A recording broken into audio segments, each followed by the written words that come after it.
My son doesn't believe in Santa anymore. Santa isn't real, the 3 words you use to crush a child. At a certain point in my childhood, I heard it from my friends, classmates, cousins, and eventually even my parents.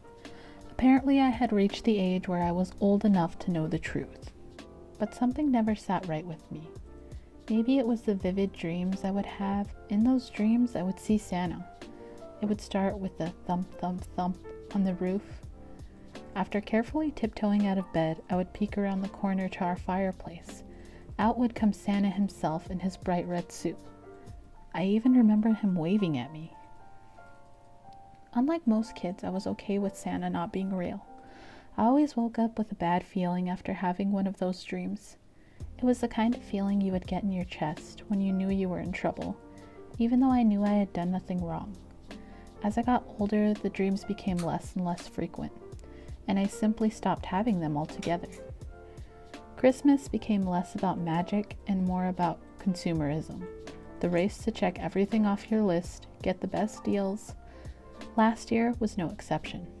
Per usual, my son Tommy wanted the newest game that the rest of his classmates were expected to receive. "Are you going to ask Santa for it?" I remember asking him with a sly grin. Tommy hung his head, bearing a dejected frown. "Tommy?" I asked, gently rubbing his back. "What's the matter?" "Santa isn't real, Dad." I was caught off guard. Tommy was about the age when I found out, but I thought maybe he still believed. I wanted him to maintain the glee of Christmas only a child can feel, for as long as possible. But alas, here it was, the moment every Christmas celebrating parent dreads. I decided to be honest but comforting. "Well, Tommy, maybe he doesn't exist in the way you think." "What do you mean?" "He might not be the big jolly guy in the suit like in the movies, but as long as you believe in Christmas, he can always be real in your heart." I'll be honest, I didn't know what I was saying. Again, I was caught off guard and didn't exactly have a speech planned. Fortunately, what I said seemed to work. Tommy smiled and nodded energetically. That was a relief. He was a good kid. He deserved to enjoy the holiday as much as possible. It wasn't long until the big night was at our doorstep. My wife and I tucked Tommy into bed. "Remember, Santa is coming tonight," my wife said to Tommy. He looked up at me and I gave him a reassuring wink and nod.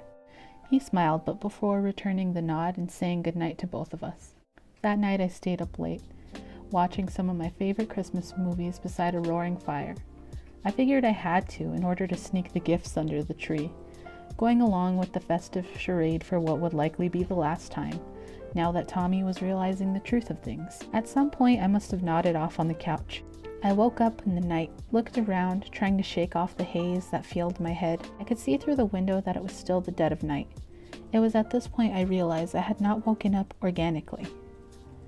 I was woken by the sound, which I heard again, much more clearly.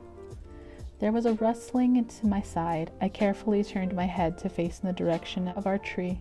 Standing beside it was a figure, donning a red jacket and a hat. I sat there in disbelief. At first I thought it was my wife playing some kind of prank or getting into character for Tommy. But I quickly realized that that couldn't have been her. My wife isn't nearly that tall.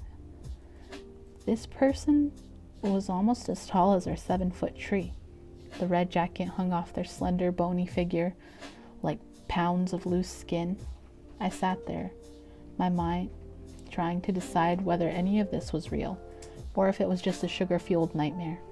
It immediately brought me back to my childhood, to the dreams I used to have. Before I can process another thought, the figure moved. I watched as it raised its long arms to an ornament on the tree. It was one of those ornaments that contained a photo. To be specific, it was a photo of Tommy. A hand began to slowly poke through the empty sleeve of the red jacket, revealing a set of dark, sharp fingers. I felt dread overtake me as I watched the hand firmly grasp my son's photograph. I tried to act, but all I was able to muster was a quick, desperate breath. With that, the creature shot its head in my direction. My blood immediately ran cold.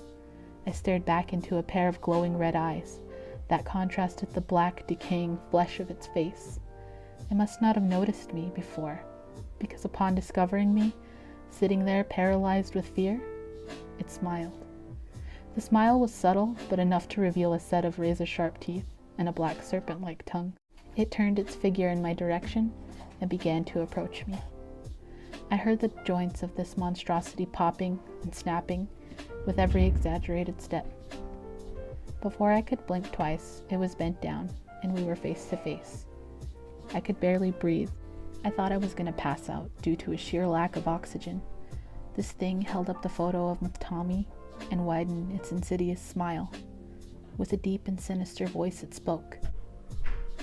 I'm here for the boy. It wanted Tommy. Whatever this thing was, it wanted my son. I conjured every ounce of bravado I could find and replied with a firm, "No, leave." It cocked its head as if in confusion, or perhaps amusement. Before it or I could say another word, I heard something. "Dad?" I slowly turned my head to see Tommy standing at the foot of the stairs. He had woken up and stumbled upon us, and now, there he stood, with nothing between him and the atrocity that made its way into our home. I felt the cold, scaly hands of the creature wrap around my face, and heard its vile voice one last time. I found him. I leaped off the couch, drenched in sweat. My heart was about to beat its way out of my chest. As I frantically spun around the room, there I stood, in my family room, where I began the night. The sun was out, beaming upon the tree, illuminating the room with vibrant colors. It was just a nightmare. I caught my breath and ran up to Tommy's room. There he lay, sleeping peacefully. I shut his door and made my way back to the couch, letting relief wash over me.